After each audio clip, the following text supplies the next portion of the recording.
राणा साहब का इतना एनर्जेटिक और इतना जोरदार भाषण के लिए, इतना क्रांतिकारी वक्तव्य के लिए कुछ बचा तो है नहीं मेरे लिए।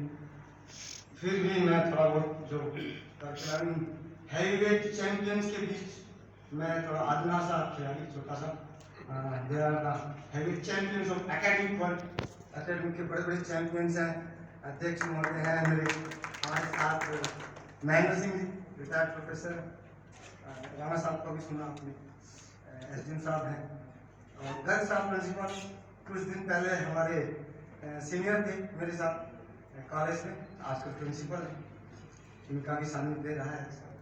भूप सिंह गौड़ है, अभी आप सुनोगे, ये ऑल्सो हैवीवेट चैंपियन। तो मैं इनमें सबसे छोटा, लेकिन मेरे पास टाइम कितना है सर? हाँ जी 5-10 मिनट बहुत 10 मिनट में तो मैं पता नहीं क्या कुछ कर जाऊंगा। संविधान दिवस सभी को बधाई हो आज के लिए। संविधान दिवस 26 जनवरी को भी हम मनाते थे स्कूल में, तो हम देखते थे भाषण होते थे गांधी जी, नेहरू जी, सुभाष चंद्र बोस, लेकिन अम्बेडकर के बारे में शायद नहीं। तो मैं स्कूल के दौरान 10वीं 11वीं में सोचता था कि 26 जनवरी संविधान लागू हुआ और इस दिन गांधी की बात बड़े बड़े भाषण हो रहे हैं, नेहरू की बात बड़े बड़े भाषण हो रहे हैं, लेकिन अम्बेडकर की कोई चर्चा नहीं होती। जबकि सब लोग कहते हैं कि संविधान अम्बेडकर ने, अम्बेडकर संविधान निर्माता, तो ये बड़ा अचंभा सा लगता था कि ये हो क्या रहा है।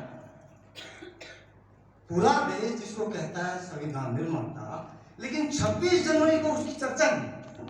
बड़ा, और मैं ये सोचता था कि 26 जनवरी को क्यों ना संविधान दिवस मनाया जाए। जब संविधान लागू हुआ तो 26 जनवरी को संविधान, तो 2010 में हम कोई पीएचडी करते थे, तो एक बार हम कुछ साथी थे, तो हमने 26 नवंबर को संविधान दिवस मनाया।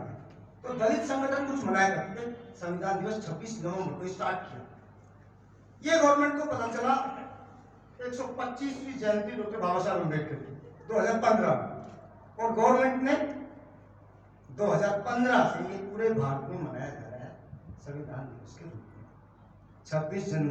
26 नवंबर एवरी।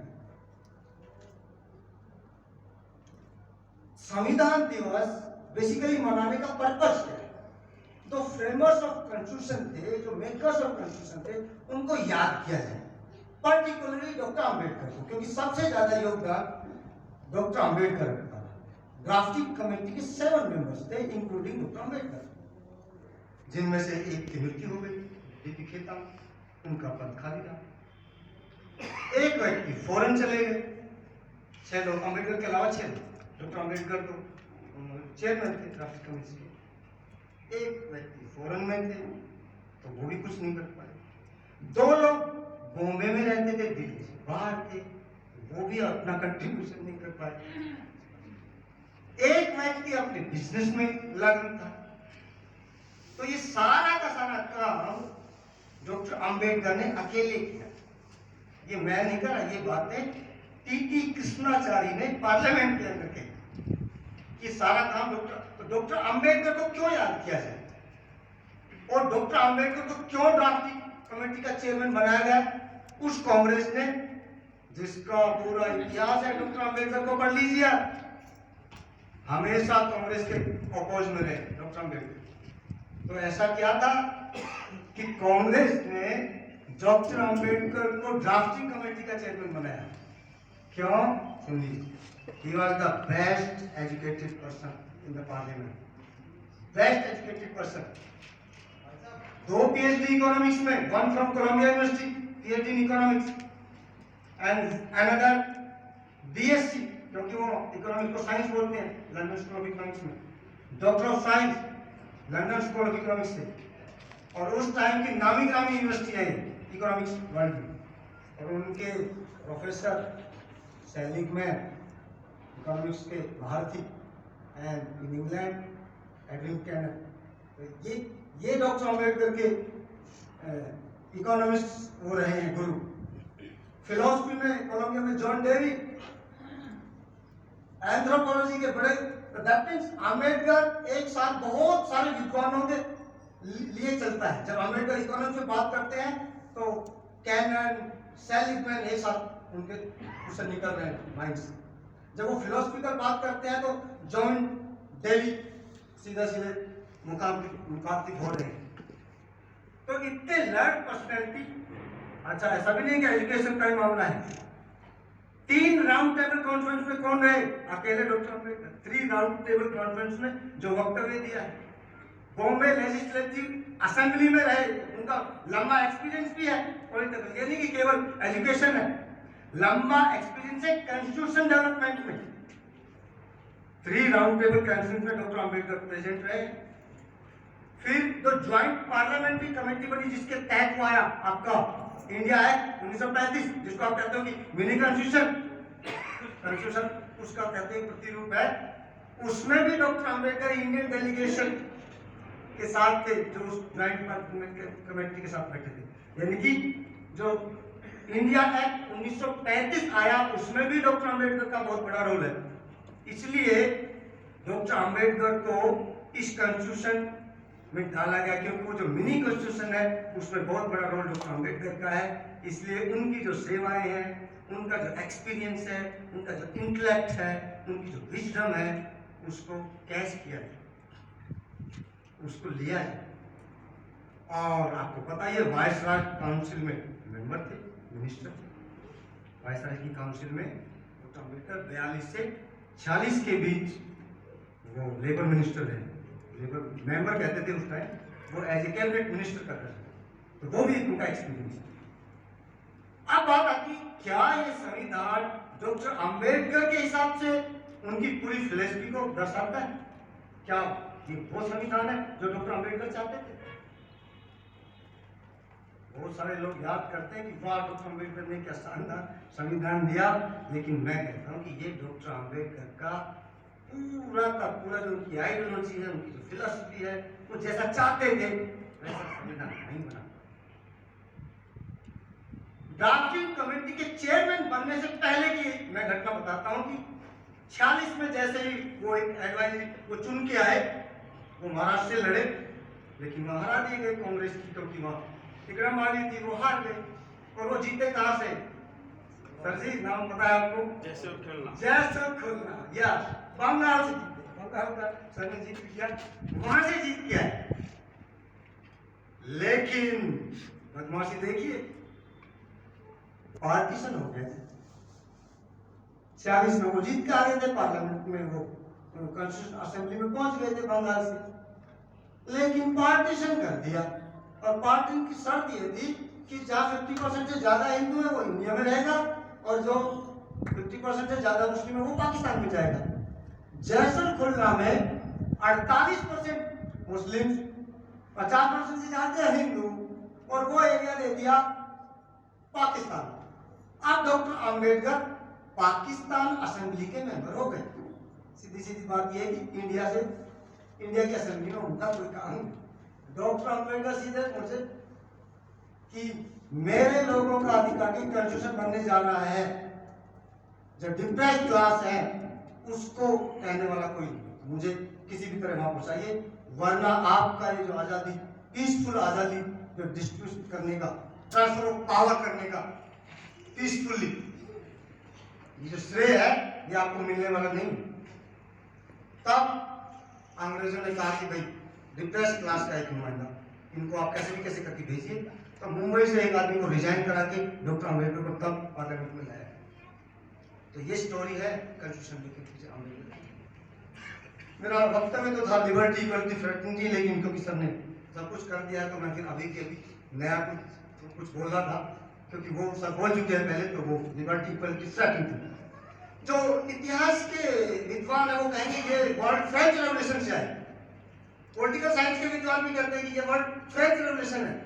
ओनली डॉक्टर अम्बेडकर है जो कह रहे हैं कि नो, लिबर्टी, इक्वलिटी, फ्रेटर्निटी ये फ्रेंच रेवोल्यूशन के वर्ड नहीं है। ये I gain this word from my teacher Buddha. मैंने ये वर्ड बुद्धिज्म से लिए हैं, लिबर्टी, इक्वलिटी और फ्रेटर्निटी। और ये तीनों ही अलग अलग नहीं है, इनको अलग अलग मत मानिए। क्यों? क्योंकि फ्री हैंड लिबर्टी को दोगे, इक्वालिटी को निगल जाएगी। अमेरिका में लिबर्टी, स्टैचू ऑफ लिबर्टी है, क्योंकि कैपिटलिस्ट का डार्लिंग वर्ड है लिबर्टी। खुला कर दो जी, सबको आजादी दे दो, तो संपत्तिवान क्या चाहे, सारी संपत्ति मैं करूँ, खुला। कैपिटलिस्ट का डार्लिंग वर्ड है लिबर्टी, सोशलिस्ट का डार्लिंग वर्ड है इक्वलिटी, कि लिबर्टी को कंप्राइज कर लीजिए लेकिन सबको इक्वल कर दिए, इक्वलिटी उनका डार्लिंग वर्ड है। तो यूएसएसआर इक्वलिटी, वहां लिबर्टी को नहीं है, वो इक्वलिटी पसंद है। तो डॉक्टर अम्बेडकर कहते हैं free hand to liberty will swallow the equality, liberty equality को निगल जाएगी अगर फ्री हैंड दे दिया लिबर्टी को। Free hand if you give to equality it will swallow the liberty, अगर इक्वलिटी को फ्री हैंड मिलेंगे तो लिबर्टी को निगल जाएगी। तो क्या चीज है जो दोनों को सामंजस्य दी, दैट इज फ्रेटर्निटी, बंधुत्व। इसलिए डॉक्टर अम्बेडकर कहते हैं कि असली जड़ जो है फ्रेटर्निटी है। इसलिए डॉक्टर अम्बेडकर के लिए जो कीवर्ड है जो सबसे पहले वो फ्रेट और लिबर्टी, इक्वालिटी, फ्रेटर्निटी, ये कॉन्स्टिट्यूशन की जान है भैया। एक का डिनायल कॉन्स्टिट्यूशन का डिनायल है, लिबर्टी का डिनायल समझ लीजिए कॉन्स्टिट्यूशन का डिनायल है, इक्वालिटी का डिनायल कॉन्स्टिट्यूशन का डिनायल है, और फ्रेटर्निटी। और कॉन्स्टिट्यूशन पॉलिटिकल डॉक्यूमेंट नहीं है, ये तो पॉलिटिशियन ने बना दिया पॉलिटिकल डॉक्यूमेंट। डॉक्टर अम्बेडकर के लिए ये सोशल और इकोनॉमिक डॉक्यूमेंट है। पॉलिटिकल क्योंकि डेमोक्रेसी आ गई एकदम, और समाज हमारा डेमोक्रेट था नहीं, ना इकोनॉमिक लाइफ में डेमोक्रेसी थी ना सोशल लाइफ में डेमोक्रेसी थी, लेकिन पॉलिटिकल लाइफ में डेमोक्रेसी आ गई। तो क्या किया जाए, तो डॉक्टर ने सोचा पॉलिटिकल के थ्रू सोशल लाइफ में, आर्थिक लाइफ में डेमोक्रेसी लाई है। इसलिए ये जो कॉन्स्टिट्यूशन है ये दस्तावेज है कि पॉलिटिकल डेमोक्रेसी के थ्रू, क्योंकि वो पहले आ गई, जबकि बाकी समाजों में समाज में डेमोक्रेसी थी तब पॉलिटिकल डेमोक्रेसी आई। हमारे यहाँ उल्टा है, पहले क्या आई पॉलिटिकल डेमोक्रेसी, समाज में डेमोक्रेसी थी नहीं, क्योंकि समाज फ्रेटर्निटी नहीं मानता था भाई, यहाँ तो लेयर्स हैं, एक के ऊपर एक बैठा है, कास्ट के दिन कास्ट, कास्ट के ऊपर कास्ट, ये कास्ट वो कास्ट, उसके ऊपर और उसके ऊपर वो, और पता नहीं कहाँ तक अंत है। ब्राह्मणों भी एक के ऊपर बैठे, ऐसा नहीं कि बराबर है, उसमें भी चितपौन और भाई अलग अलग मामला है सरस्वती में, और एससी में भी लेयर पे लेयर भाई आपस में शादी विवाह नहीं करते, ओबीसी में भी आपस में शादी विवाह नहीं करते। तो यहाँ कॉन्स्टिट्यूशन वो दस्तावेज है जो कम्युनिस्ट मैनिफेस्टो है कार्ल मार्क्स का सोशलिस्ट के लिए, वो इंडिया के लिए कॉन्स्टिट्यूशन है, वो मैनिफेस्टो जो सोशल और इकोनॉमिक लाइफ में आपको डेमोक्रेसी। कुछ दो शब्द अभी लिखा है और लिरिक्स भी मेरे ही हैं, राइटर भी मैं हूँ, बस थोड़ा सा मेरा साथ दे देना। हिंदुत्व कहें वेद और पुराण पढ़ेंगे, हिंदुत्व कहें वेद और पुराण पढ़ेंगे, और मुसलमान कहते हम कुरान पढ़ेंगे, और मुसलमान कहते हम कुरान पढ़ेंगे। अपने लोकतंत्र का तो एक ग्रंथ है, अपने लोकतंत्र का तो एक ग्रंथ है, जश्न संविधान है संविधान पढ़ेंगे, जश्न संविधान है संविधान पढ़ेंगे, जश्न संविधान है संविधान पढ़ेंगे, देश जिससे चलता वो विधान पढ़ेंगे, देश जिससे चलता वो विधान पढ़ेंगे, बैरिस्टर भीमराव जी का ज्ञान पढ़ेंगे, बैरिस्टर भीमराव जी का ज्ञान, बैरिस्टर भीमराव जी का ज्ञान पढ़ेंगे, जश्न संविधान है संविधान पढ़ेंगे। कोलंबिया ने माना जिसे ज्ञान का सिंबल, कोलंबिया यूनिवर्सिटी ने 2016 में कहा कि हमारे यहाँ से एक शख्स निकल के गया जिसने दुनिया का सर्वश्रेष्ठ संविधान लिखा। और कोलंबिया यूनिवर्सिटी ने 1952 में कॉन्स्टिट्यूशन के लिए डॉक्टर अम्बेडकर को डिलीट की उपाधि दी, हमारी किसी यूनिवर्सिटी ने नहीं दी। कोलंबिया यूनिवर्सिटी ने माना कि संविधान लिखना 10 PhD के बराबर है, डॉक्टर अम्बेडकर ने जो लिखा है। और क्योंकि वो हमारे यूनिवर्सिटी का स्टूडेंट था, 52 में उन्होंने डिग्री की उपाधि ली। कोलंबिया ने माना जिसे ज्ञान का सिंबल, उन्हीं वरिष्ठ में राव जी का ज्ञान पढ़ेंगे। हिंदू तो कहे वेद और कुरान पढ़ेंगे, और मुसलमान कहते हम कुरान पढ़ेंगे। जश्न संविधान है, संविधान पढ़ेंगे। मंदिर की ना जरूरत, ना मस्जिद की जरूरत, संविधान पढ़ने की। गीता रामायण कुरान के लिए मंदिर जाना पड़ता है, कुरान के लिए मस्जिद जाना पड़ता है। संविधान के लिए ना मंदिर की जरूरत है, ना ही मस्जिद जाना पड़ता है। मंदिर की ना जरूरत, ना मस्जिद की जरूरत। जब जी चाहा हम तो खुले आसमान पढ़ेंगे।